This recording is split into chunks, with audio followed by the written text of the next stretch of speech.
I was still fixing mixers while I was this is while I was still a paramedic. So Mhm. this was before I turned Mr. Mixer into an LLC like business thing. This was me having a hobby trying to make a little extra cash.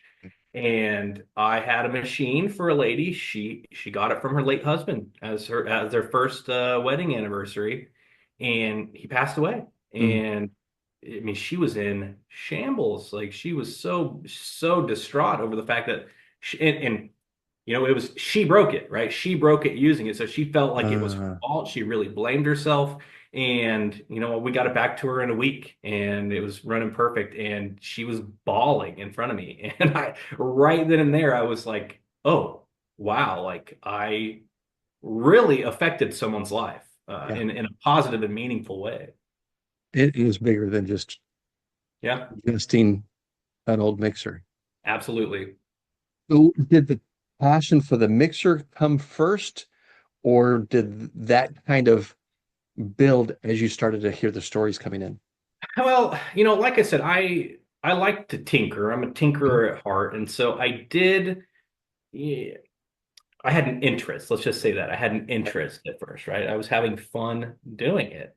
Um, I wouldn't say I was in love with the mixers, but Mhm. over time, once I really found out A, what they meant to people, B, the impact that I was making in not just people's life, but like I said, a lot of these things just end up in the garbage, right? And Oh, yeah, that's not that I'm going to go chain myself to a tree or anything, but I like to preserve where I can. right, And repairing a machine is a much smaller footprint than getting a new one. right. And so that's meaningful to me as well. And then obviously just being able to like I said, I have 15 employees now, Hmm. and we are setting ourselves up to be a business that lasts 20, 30. I mean, who knows how long? Like, this is a career for me, and Hmm. I also want to be able to bring my young children in, right? I told you earlier we got a 3-year-old and a 5-year-old, and one day, when I'm old and crusty, I would like to pass that down to the kids, right? Sure. And be able to use this as a way to teach them, values and work ethic and things like that. And so that's very meaningful to me as well. So really the passion and the enthusiasm around the mixers has kind of just been built over Yeah. time. But I mean, it's like a ramp, right? Yeah. Parabolic. Yeah. Because I think about my own story, my own experience, and as I talk to different people, I think there's a kind of an expectation that, well, I have to find my passion. Right. And so if somebody were to come up to you and say, okay, Mr. Mixer, how do I find my passion? How do I find my version of the KitchenAid mixer? What advice would you have? So this is another thing that I tell my employees when they come in and they're interviewing and things like that. Um, I tell them that, you know, I want this to be as much as I want you to, I guess, enjoy this job, I want the job to be a good fit for you as well, right? Like there has Right. to be cohesiveness.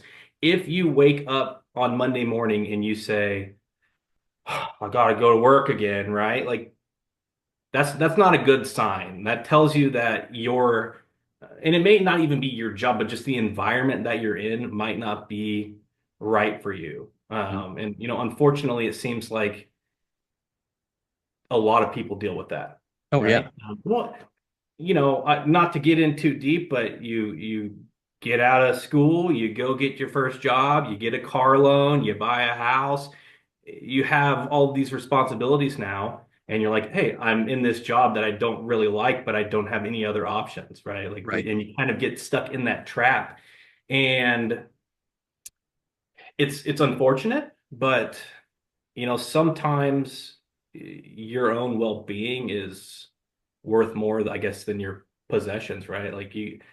I really think that people are afraid of change, Yes. and change can be a really positive thing.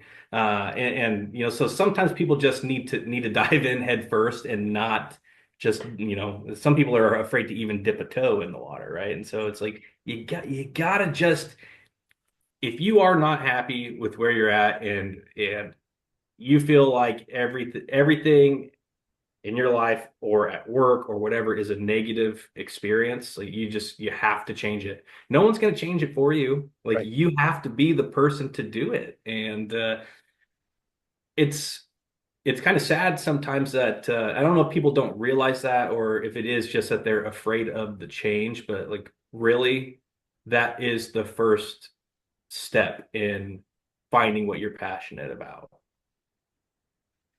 And I see that I see that a lot. My story is I was one of those people that my life sucks, but I'm comfortable. I'm Right. comfortable with how much it Right. sucks. And I love the reminder that if something's got to change, you got to change it.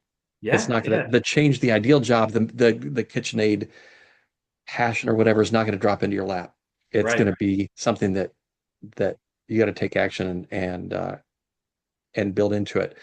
It's Um, built, not given. I mean, honestly, no one's gonna hold your hand. Like, you have to take charge, right? March by the beat of yeah. your own drum.